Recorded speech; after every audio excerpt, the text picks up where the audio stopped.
నమస్తే, నేను Ashok Kumar. Welcome to our channel. దారుణాతి దారుణం అయితే జరిగిపోయింది. ఇన్నాళ్ళు సాక్షి వాళ్ళు, లేకుంటే వైసీపీ సోషల్ మీడియా, లేకుంటే వైసీపీ కార్యకర్తలు అడప ఈ యొక్క కూటమి ప్రభుత్వము వైసీపీ వారిపైన అక్రమ అరెస్టులు, లేకుంటే అక్రమ కేసులు పెడతాంది అంటే ఏందో అనుకున్నాను. పూర్తి స్థాయిలో నాకైతే జ్ఞానోదయం అయిపోయింది. పూర్తిగా వివరాలకైతే వెళ్దాం. వీడియో ఎక్కడ స్కిప్ చేయకుండా చూడండి. మీ అభిప్రాయాన్ని ఖచ్చితంగా కామెంట్ రూపంలో తెలియజేయండి. నేను ఒక ప్రూఫ్ అంటూ చూపిస్తాను.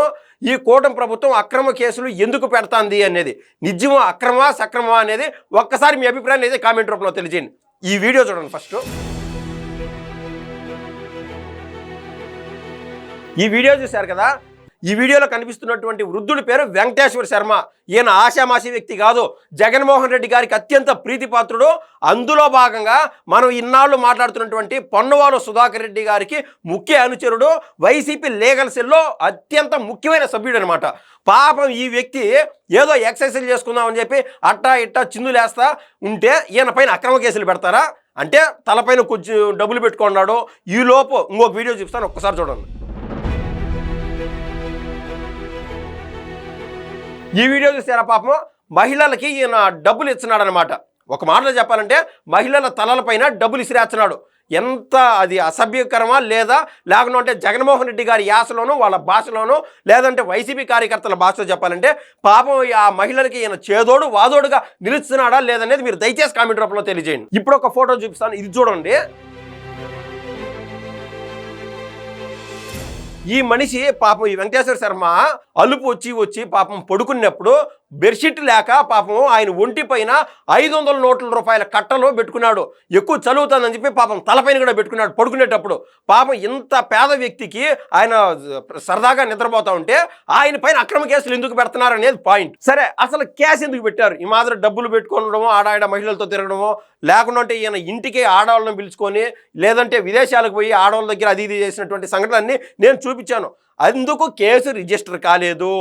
ఇప్పుడు కూటమి ప్రభుత్వం పెట్టినటువంటి అంటే సాక్షి వాళ్ళు అనేటువంటి భాషలో అక్రమ కేసు ఏందిరా అంటే, గత వైసీపీ ప్రభుత్వంలో ఇదే వెంకటేశ్వర శర్మ అనేటువంటి వ్యక్తి ఆ రోజున లీడింగ్ అడ్వకేట్గా ఉండి ఏం చేశాడంటే, పవన్ కళ్యాణ్ గారి నియోజకవర్గం అయినటువంటి పిఠాపురం నుంచి యువకుల్ని వాళ్ళతో లాబింగ్ చేసి అన్నా లేదా తమ్ముడు అని పిలిచి వాళ్ళ దగ్గర డబ్బులు దండుకొని లక్షల్లో మీకు సచివాలయంలో ఉద్యోగాలు కల్పిస్తానని చెప్పి కొన్ని కోట్లు ఆర్జించాడు.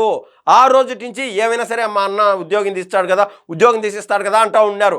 అప్పటికి 4 ఏళ్ళు 5 ఏళ్ళు జరిగిపోయింది. ఆ జరిగిపోయిన తర్వాత ఏదైనా కూడా కూటమి పార్టీలు ప్రభుత్వం ఫామ్ చేశాయి. ఇప్పుడు కూడా ఆయనకి ఏది వాళ్ళ డబ్బులు వాళ్ళకి వెనక్కిచ్చేయాలనేటువంటి మినిమం బేసిక్ సెన్స్ కనీసం ధ్యాస లేకుండా ఏం చేస్తానంటే ఆడపిల్లలతో తిరగడం ఈ మాదిరి చేస్తూ వచ్చాడు. ఏదైతే ఆ పిఠాపురంకి సంబంధించినటువంటి యువకుల్ని నిట్ట నిలువునా ముంచేశాడు. అందుకే అక్రమ కేసులు పెట్టేస్తారా?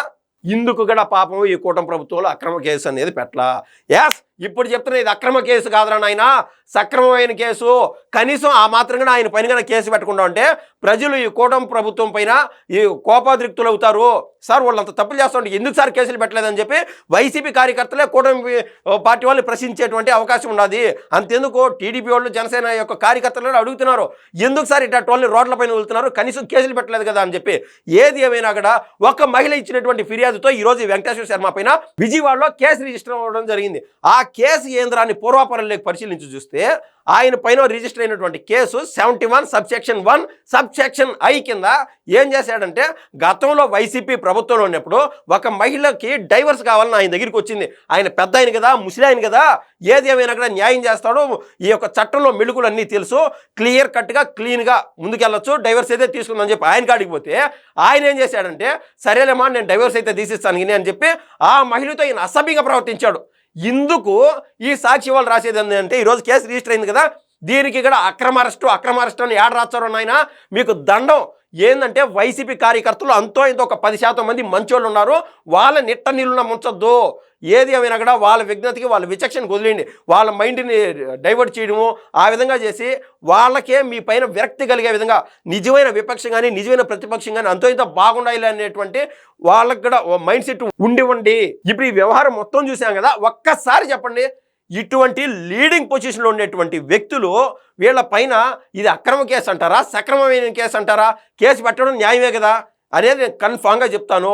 మ్యాటర్ ఏంటంటే, అరగని తేపులకి ఆకలి తేపులకి చాలా తేడా ఉంటుంది. ఏంది అరగని తేపులు అనమాట. వైసీపీలో జగన్మోహన్ రెడ్డి గారి కోటరీలో ఎవరైతే ఉన్నారో వాళ్ళతో పాటు బి గ్రేడ్ సి గ్రేడ్గా వెలుగున్నటువంటి ఇటువంటి వాళ్ళందరూ డబ్బులే డబ్బులు అని దండుకున్నారు. నేను చెప్పినట్టు అరగని తేపులు అంటా కదా, 5 ఏళ్ళు సంపాదించినటువంటి డబ్బులు ఈ కూటమి ప్రభుత్వం వచ్చి సంవత్సరం 6 నెలలు 7 నెలలు దాటిపోతా ఉన్నాయి. అక్కడ ఇప్పటికీ ఆయన దగ్గర డబ్బులు కరిగిపోగా అప్పుడు సంపాదించినటువంటి డబ్బు మదంతో ఇవాళ మహిళలపైన ఆకృత్యాలకి అఘాయిత్యాలకి పాల్పడుతూ ఉన్నాడంటే అది ఏమనుకోవాలి. అది ఈయన మళ్ళీ లీడింగ్ లాయరు, ఒక లాయర్ ఏంటి, చట్టం గురించి అంత తెలిసి రాజ్యాంగాన్ని గౌరవించవలసినటువంటి ఇటువంటి వ్యక్తులు ఈ మాద చేస్తూ ఉంటే సమాజంలో ఇంకా సాధారణమైన మనుషులు వాళ్ళు ఏం చేస్తారు, ఇటువంటి వాళ్ళు చూసే కదా నేర్చుకునేది. వాళ్ళపైనే కేసులు పడలా, మా పైన సార్ కేసులు పడేదని చెప్పి సమాజంలో ఖచ్చితంగా ఈ యొక్క మానసిక రుగ్మత పెరిగిపోయి ప్రభుత్వాలపైన తిరుగుబాట్లు జరుగుతూ ఉంటాయి. అందుకు ఇట్లాంటి వాళ్ళపైన కేసులు పడాలా, ఇంకా మొహమాటం లేదు, ఉపేక్షించేది లేదు.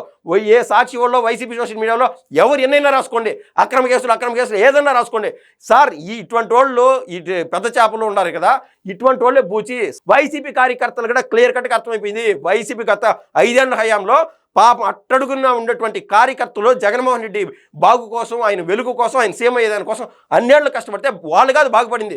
జగన్మోహన్ రెడ్డి గారు 3700 కోట్లు పేపర్ పైన చూపించేటువంటి డబ్బులు ఆ రకం దండుకుంటే ఇంకా అన్అఫిషియల్గా దాదాపు 50,000 కోట్లు దండుకున్నారని చెప్పి మనకు వినిపిస్తున్నటువంటి వార్తలో ఆయన కాక ఇంక ఇసుకలోను గ్రావెల్స్లోను అంతెందుకు నెల్లూరుకు సంబంధించినటువంటి ఆ కాకాని గోవర్ధన్ రెడ్డి కావచ్చు, అంతెందుకు అమ్మటి రాంబాబు కావచ్చు, లేకుండా విడుదల రజని కావచ్చు, ఆర్కే రోజా కావచ్చు, ఆఖరికి దేవుని అడ్డు పెట్టుకొని ఆర్కే రోజా ఆ రోజు టికెట్లు అమ్ముకొని సంపాదించేటువంటి వ్యవహారం కావచ్చు, లేకుండా ఉంటే టీటీడీలో కల్తీ నెయ్యి కావచ్చు, ఇంకా పరకామణిలో ఒక దొంగతనం చేసి ఆ దొంగ దగ్గర దొంగతనం చేసినటువంటి వాళ్ళు గజ దొంగలు, ఇలా ఎవరి పైన కేసులు పడినా కూడా మీకు అదేమంటారంటే ఊత పదం మాదిరి తయారైపోయింది. అక్రమ కేసు అని చెప్పి ఇవాళ ఏది ఏమైనా కూడా వైసీపీలో నెంబర్ 1, నెంబర్ 2, నెంబర్ 3 ర్యాంకుల కోసం పోటీ పడుతూ ఉన్నటువంటి వ్యక్తుల్లో అంతకు మించి అధిక మేళ అన్నట్టు ఆల్రెడీ మనం చూసాం. అనంతపూర్లో ఆ రోజు హిందూపురం నుంచి ఎంపీగా నిలబడినటువంటి గోరంట్ల మాధవ్ కావచ్చు, లేకుండా అంటే అంతకు ముందే తన సహజ శైలితో ప్రజల్లో నానుడిగా ఉండి ఆయన ఒక